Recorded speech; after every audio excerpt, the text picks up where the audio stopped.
Saudações, Mauro, saudações telespectadores e que foi.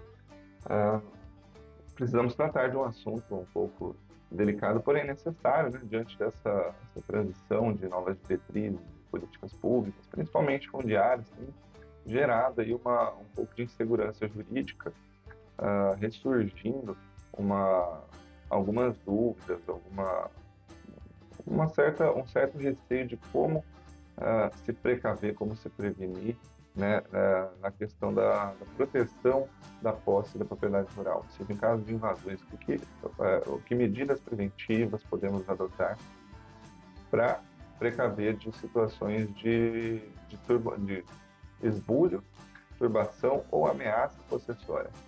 Bom, e diante dessas dúvidas, vamos tratar de algumas medidas jurídicas aí possíveis e algumas recomendações que podem ser adotadas nessas situações. Mas antes, é interessante definir o que são esbulho, o que é turbação, o que é ameaça possessória, né?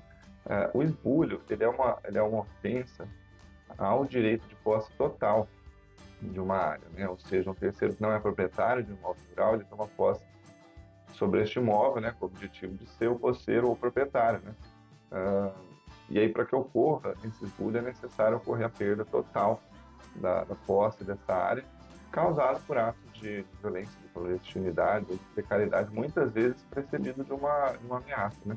Já a turbação de posse, ela é ofensa ao direito de posse de maneira parcial, né? Ou seja, quando um terceiro não proprietário, ele impede que exerça a posse sobre parte do imóvel ou acaba fazendo ali a abertura de uma passagem, de um caminho nessa propriedade, sem que o dono perca a posse da área toda. E a ameaça diz por si só, né? A ameaça ao direito de posse. E a diferença, por que diferenciar esses três tipos de situação? Porque a diferença é o nome, exclusivamente, né, da ação judicial que vai ser adotada para resguardar o direito de posse. No caso do espúlio, que é a perda total da posse da área, a medida correta é a reintegração de posse.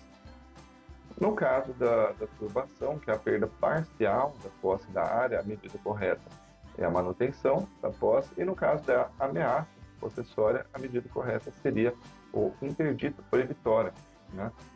Mas independente da medida jurídica aplicável ao caso, né, e se é interessante fazer boletim de ocorrência ou ata notarial, que já é muitas vezes de conhecimento do produtor, eu gostaria só de chamar atenção para algumas recomendações extras, porque quando eu já disse até em alguma edição passada do nosso quadro de direito agrário, que quando existe a necessidade de judicializar uma situação, levar à justiça, há uma preocupação com as provas, né, para mostrar a regularidade, a situação atual do imóvel rural, né?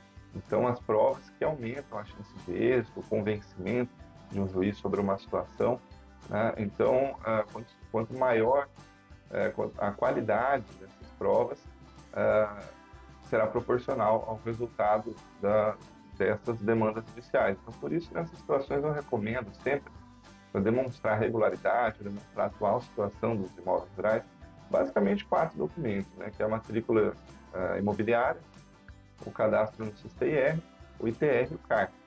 Porque no caso da matrícula, ela demonstra com efeitos públicos quem é o proprietário, né, e eventuais pendências que constem nessa matrícula, mas principalmente o perímetro georreferenciado, certificado pelo INCRA nos seus limites, né, feito por um engenheiro.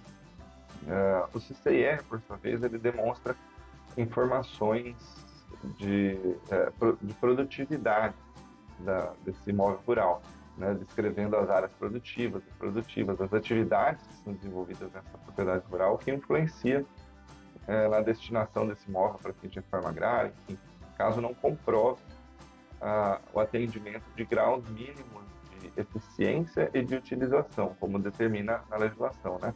A declaração do ITR, que é aliada ao CCIR, ela tem a capacidade de mostrar a avaliação dessa propriedade, né, por meio daqueles índices que são compostos no sistema, como o valor de terra nua, né, o tributável, e o CAR demonstra as áreas de interesse ambiental, né, APP, reserva, áreas de uso restrito. E, além disso, alguns documentos também são interessantes, como a declaração anual do produtor, né, a guia de transporte animal, notas fiscais, tudo que puder comprovar as atividades envolvidas nessa propriedade rural, né? Bom, aí no caso das ações possessórias, por que essa documentação toda? Ela não vai ser para comprovar apenas o direito de posse sobre a área, mas principalmente que essa propriedade mantém a função social, né, chamada pela Constituição Federal, assim, a propriedade produtiva, né, mas também vai servir para comprovar a atual situação desse imóvel para fins de proteção possessória, eventual indenização em desfavor daqueles que invadiram, né, e os prejuízos causados pelo invasor. E por fim, recomendamos também que o produtor não conte apenas com o trabalho dos advogados, mas principalmente de engenheiros, para fazer periodicamente alguns laudos, né, onde são registrados detalhes desse imóvel rural, né, como características de qualidade de solo, benfeitorias, maquinários, enfim. Então são essas as recomendações. Saudações e até a próxima.